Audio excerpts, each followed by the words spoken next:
Why is it that the most spiritually aware souls are born into the most painful families? Sit with that question for a moment. It's one of those thoughts that doesn't leave you easily, because deep down, you've probably felt it. That strange paradox. How could a universe so wise, so intelligent, place an awakened mind inside a home filled with chaos, neglect, or pain? Why would light be born in the darkest places? Maybe you've wondered, did I deserve this? Was I meant to suffer? But the truth is far more mysterious and far more empowering. The universe doesn't place awakened souls in comfort. It places them in conflict. Because comfort never wakes anyone up, pain does. Pain is the universe's alarm clock. It shakes the soul and whispers, "Wake up, there's more to you than this." Alan Watts once said, "The wound is the place where the light enters you." Think about that. The soul that feels everything, the one that questions everything, is not cursed. It's being shaped. Because in a world asleep, it takes fire to awaken consciousness. The awakened soul doesn't emerge from peace. It's forged in chaos. Like gold purified in heat or a diamond born from pressure. The soul learns to shine because it was surrounded by darkness. Maybe your family didn't understand you. Maybe you were the quiet one, the observer, the deep thinker. You felt things no one else seemed to notice. You tried to bring peace where there was conflict, love where there was coldness. But instead of being appreciated, you were misunderstood. That wasn't an accident. That was initiation. Because what if your pain was not punishment, but purpose? What if your suffering wasn't meant to destroy you, but to awaken you? What if your family, as broken as it may seem, was the perfect training ground for your soul's evolution? You were not born into chaos by mistake. You were born there because you were strong enough to transform it. I want you to drop this affirmation in the comments. My pain awakened my power. Number 1. The cosmic reason for painful beginnings. There is no mistake in where you were born. The universe does not roll dice when it comes to the destiny of an awakened soul. Every painful beginning has a hidden pattern behind it, a divine structure woven into chaos. When a soul carries the potential for awareness, it cannot be placed in comfort, because comfort breeds blindness. Comfort keeps people asleep. But pain breaks illusions. It forces the mind to search, to question, to rise. This is why many awakened souls come from homes filled with emotional storms. They weren't being punished, they were being prepared. You see, a soul that is meant to bring light must first learn what darkness feels like. Without contrast, there is no clarity. Without shadow, there is no understanding of light. The universe teaches through polarity. It allows you to experience the absence of love, so you can recognize the real thing when it appears. It allows rejection, so you can discover your worth within yourself. It gives you chaos, so you can learn the meaning of inner peace. The pain of your early life was not random. It was sacred curriculum.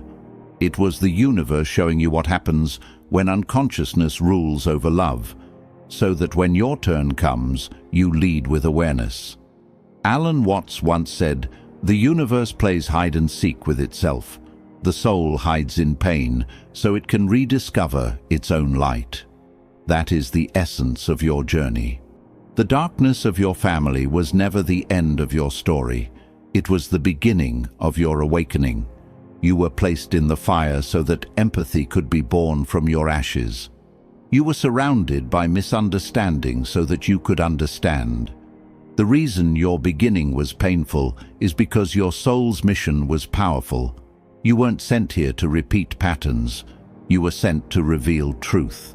Every wound, every scar, every night you cried alone, they were all codes, lessons, and initiations guiding you back to your divine awareness. Life never wastes pain. it recycles it into wisdom. When you realize that, you stop asking, "Why me?" and start asking, "What is this teaching me?" That is when the transformation begins.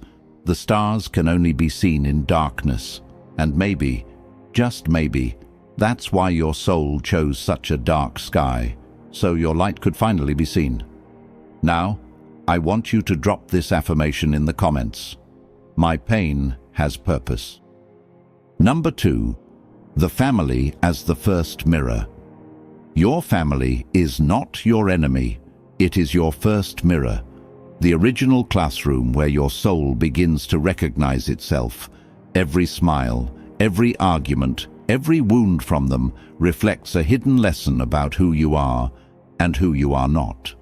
The awakened soul often grows up surrounded by chaos, misunderstanding, and emotional coldness, not because it deserves it, but because that is the fastest way to awaken self-awareness. When you live in a house where love feels conditional, where affection turns into control, where silence becomes a weapon, you start to see what unconsciousness looks like up close. That mirror doesn't show beauty, it shows distortion. But in that distortion, awareness is born. You begin to realize what love isn't, and that becomes the seed of understanding what love truly is. The toxic family teaches through contrast. It reveals the cost of living asleep. It shows what happens when wounds rule over wisdom. You start noticing patterns, anger passed from father to son, fear inherited from mother to child, guilt traveling silently through generations, and as painful as it is to see, you become the observer of the entire cycle. The awakened soul doesn't just experience pain, it studies it. It looks into the eyes of dysfunction and begins to decode it. Why are they like this? Why can't they love properly? Why does it all feel so heavy? Those questions are not rebellion, they are awakening. They are the first sparks of light entering a dark room.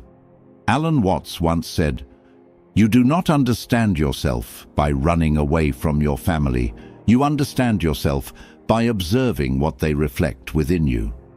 When you stop fighting the mirror and start reading its message, something profound happens.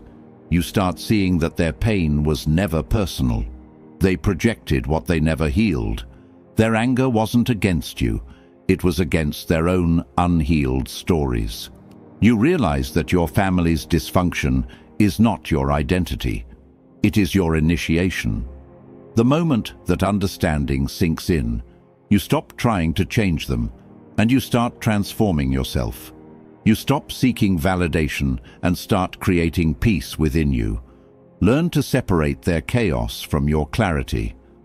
That's how the mirror becomes a teacher, by forcing you to see yourself through reflection, not reaction. You were not born to repeat your family's pain. You were born to recognize it and rise above it. Drop this affirmation in the comments. My family taught me awareness. Number 3, the birth of awareness through suffering. Suffering is not the end of awakening, it is the beginning. Every moment of pain, rejection, or emotional confusion that you faced growing up was not just hardship, it was initiation. The awakened soul learns to see meaning where others only see misery. When love becomes distorted, when warmth turns into coldness, when words cut deeper than silence, something inside you begins to stir. You start asking questions. Why does love hurt? Why does kindness disappear? Why do people destroy what they claim to care about? Those questions are not weakness. They are sparks of consciousness lighting up the darkness within pain, forces the mind to go inward. It breaks the surface and makes you search for truth beyond illusion.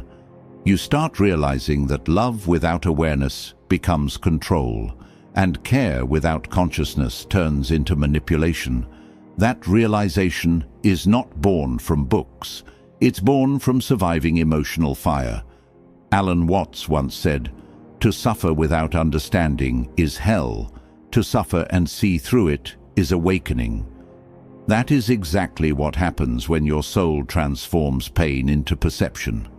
You stop being the victim of your story and become the witness of your evolution. You begin to see that every heartbreak was polishing your soul like metal in fire. The heat didn't destroy you. It revealed your strength. You start noticing patterns in your reactions, how you protect your peace, how you respond to chaos, how you choose silence over argument. That awareness means your suffering has served its purpose. It has refined your energy into wisdom. The more you observe your pain without running from it, the more power you gain over it. You understand that feelings are not enemies. They are messengers guiding you back to balance. When you stop blaming the world and start listening to your inner voice, you begin to heal. That is the true birth of awareness, when your suffering becomes your teacher. You learn that growth is not always gentle. Sometimes it's brutal, raw, and lonely. But that loneliness teaches self-reliance. That confusion teaches clarity. That heartbreak teaches detachment. Every scar on your heart is proof that you have felt deeply, and through feeling deeply you have become awake. The pain you went through was never pointless. It was sacred preparation for your higher self. Remember this truth: fire doesn't destroy the metal, it refines it. You are that metal, and every trial you survived made you more radiant. I want you to drop this affirmation in the comments. My pain made me wise. Number 4. Breaking the ancestral chain. Generational pain is one of the most invisible prisons humanity lives in. It passes silently through words, habits, and emotions, moving from parent to child like an unseen inheritance. Anger becomes tradition, fear becomes family culture, and guilt becomes the language of love. Most people never notice it, they just repeat it. But the awakened soul, the one who begins to see, becomes the interruption. You are not here to continue your family's suffering. You are here to end it. The moment you recognize that pattern, the chain begins to crack. Awareness itself is rebellion against unconscious repetition. You start to see that your parents weren't villains.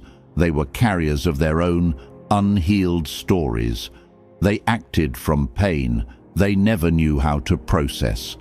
And now you stand at the crossroads to either become them or transform what they could not. Alan Watts once said, "You are under no obligation to be who you were yesterday." That truth is the essence of spiritual liberation. When you see the dysfunction, you are no longer trapped by it. You start making choices from consciousness, not conditioning. You begin responding with wisdom instead of reaction. You create space where silence once lived, and peace where tension once ruled. Breaking the ancestral chain doesn't mean rejecting your family. It means refusing to carry what doesn't belong to your soul. It means releasing the burden of inherited pain and turning it into awareness. You are not cursed by your family. You were chosen to transform it. You are the first one to see the pattern clearly, and that vision is what makes you the cycle breaker. Healing is not loud. It's quiet resistance, the kind where you stop yelling, stop blaming, and start understanding. You begin to forgive, not because they deserve it, but because you deserve freedom. You stop carrying pain that isn't yours and start creating peace that never existed before. That is ancestral healing, transforming darkness into wisdom. Every time you choose compassion over resentment, you rewrite your family's energy. Every time you respond with calm instead of chaos, you heal generations behind you and ahead of you. You are not your family's wound. You are its remedy. Their story may have been written in pain, but yours will be written in power. Remember this truth. You are the turning point in your bloodline. The past may have shaped you, but it no longer defines you. Drop this affirmation in the comments. The chain ends with me. Number 5. Redefining love and boundaries. In toxic families, love is often confused with control. People claim to care about you, yet their affection comes with conditions, guilt, or emotional manipulation. They say they love you, but what they really mean is, I want you to make me feel comfortable, even at the cost of your own peace. The awakened soul learns early that this isn't love. It's attachment disguised as care. Real love does not cage, it frees. It does not demand obedience. It nurtures growth. But to understand that, you often have to experience its opposite. Painful relationships teach what healthy ones look like. They become mirrors showing you the difference between compassion and self-sacrifice. Alan Watts once said, "You can only love completely when you are free to leave." True love and freedom are inseparable. The moment you understand this, your entire definition of love begins to evolve. You stop chasing validation from people who only value your compliance. You start realizing that love without respect is dependency, not devotion. And so, you begin learning one of the hardest spiritual lessons. Love sometimes means walking away. Most people think staying proves strength, but sometimes leaving does. Walking away is not betrayal, it is protection. It's the act of choosing peace over chaos, self-worth over guilt.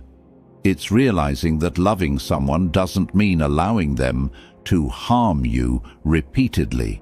The awakened soul learns that setting boundaries is not selfish, it's sacred. Boundaries are the language of self-respect. They are invisible lines drawn not to push others away, but to keep your energy pure. You start saying no without shame. You start valuing silence over argument, and you begin choosing solitude over fake peace. This is how love matures. It becomes balanced, rooted in awareness, not emotion alone. You start seeing love not as something to beg for, but something to embody. The more you respect yourself, the more authentic your relationships become. People who truly love you will honor your boundaries. Those who don't will resist them. Either way, you gain clarity. Love without boundaries drains the soul, but love with awareness strengthens it. You learn to care deeply, yet remain free, to give without losing yourself. That's spiritual adulthood. The moment compassion meets self-protection. You no longer confuse tolerance with love or endurance with loyalty. You love from fullness, not from fear. And when you finally redefine love, your entire world transforms. Because you realize, real love never hurts your soul. It heals it. I want you to drop this affirmation in the comments.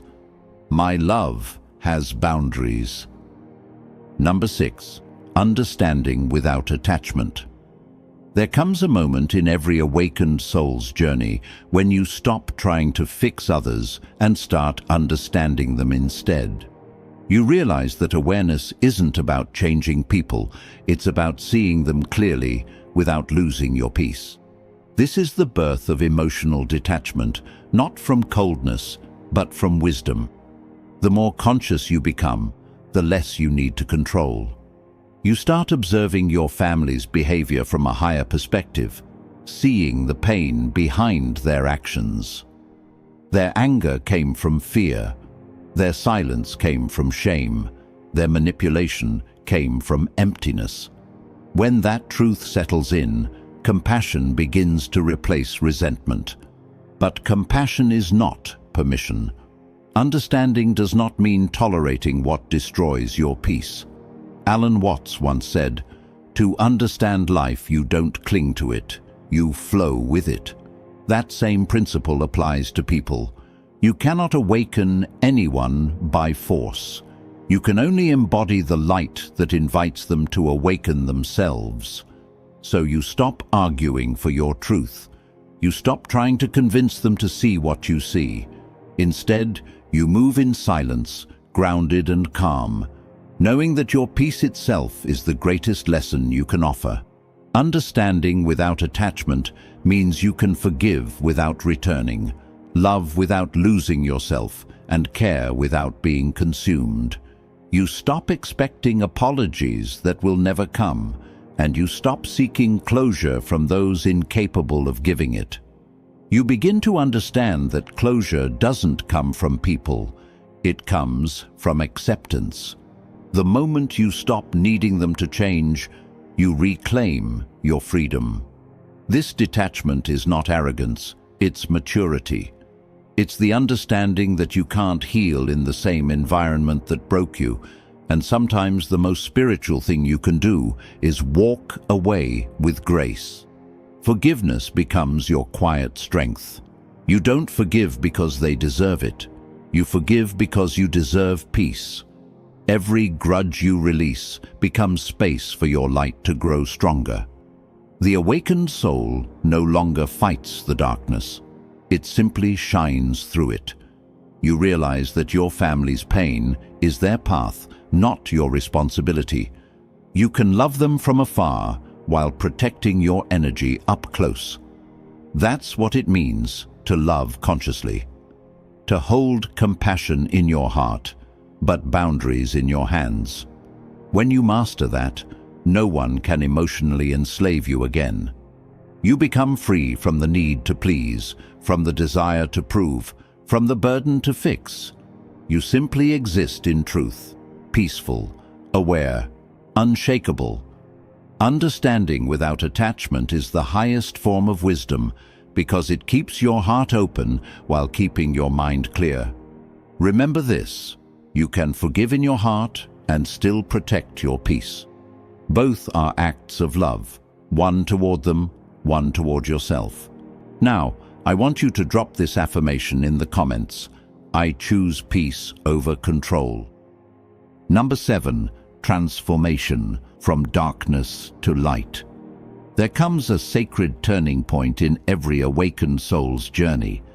The moment you stop seeing your past as punishment and start recognizing it as preparation. Everything that once broke you begins to make sense.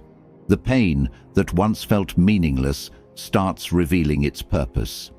The chaos that once consumed you becomes the fire that forged your strength. Transformation doesn't happen when life is kind. It happens when life burns away everything false, leaving only truth. The toxic family, the betrayal, the loneliness, they weren't your destruction, they were your initiation. Alan Watts once said, "The crack is where the light gets in." And that is exactly how awakening begins. Through the cracks. The more you resisted the pain, the more it chased you. But the moment you accepted it, it turned into power. You begin to see that your suffering made you wise, your solitude made you self-aware, and your heartbreak made you capable of deep compassion. You no longer carry shame for your wounds, because you now understand they were proof of your courage. Every scar became scripture, every breakdown became breakthrough, every shadow became teacher. That is transformation, not the absence of darkness, but the ability to turn it into light. The awakened soul becomes an alchemist of emotion, transforming resentment into forgiveness, anger into understanding, and fear into freedom. You stop saying, "Why did this happen to me?" and start saying, "This happened for me." You realize that your family didn't shape your limits. They revealed your strengths. Without their pain, you would never have learned detachment. Without their rejection, you would never have found self-love. Without their chaos, you would never have discovered peace. That's the paradox of awakening. Pain births clarity, and suffering gives birth to wisdom. Transformation doesn't mean you forget your story. It means you reclaim it. You take every broken piece and build a masterpiece of awareness. You start helping others who are still trapped where you once were, not out of superiority, but empathy. You become the light you once prayed to find. You realize that darkness never truly existed. It was only the absence of understanding. Once the light of awareness enters, the shadows lose their power. You see now that the family that once wounded you also initiated your awakening. They were not your downfall, they were your doorway.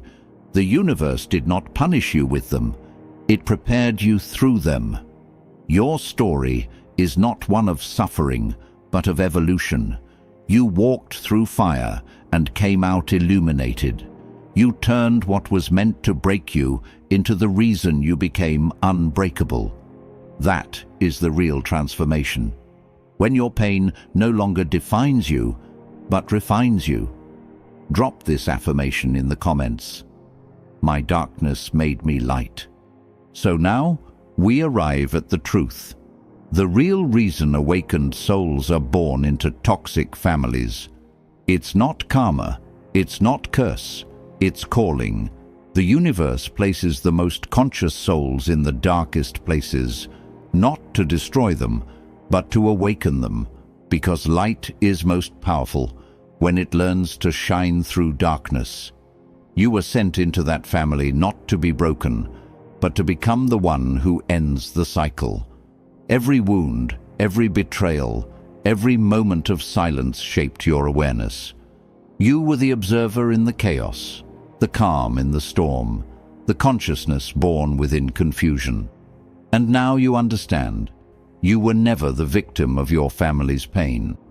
You were the healer of it, Alan Watts once said.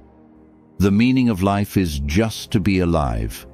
It is so plain and so simple, yet everyone rushes around in a panic as if it were necessary to achieve something beyond themselves. The awakened soul doesn't seek to escape pain. It learns to see through it. It learns that love without awareness becomes bondage, but awareness without love becomes emptiness. Balance is the key. Your family was the test, you were the answer. Their chaos was the challenge your soul accepted long before birth. You came to bring light where others only repeated darkness, and now, after walking through the fire, you stand as proof that awakening is possible even in the most painful beginnings. So, as this journey ends, remember, you were not sent to suffer. You were sent to awaken, not to break, but to become whole. If this message touched you, don't forget to like this video, share it with someone who needs healing, and subscribe for more deep reflections like this. Drop this final affirmation in the comments. I was born to bring light.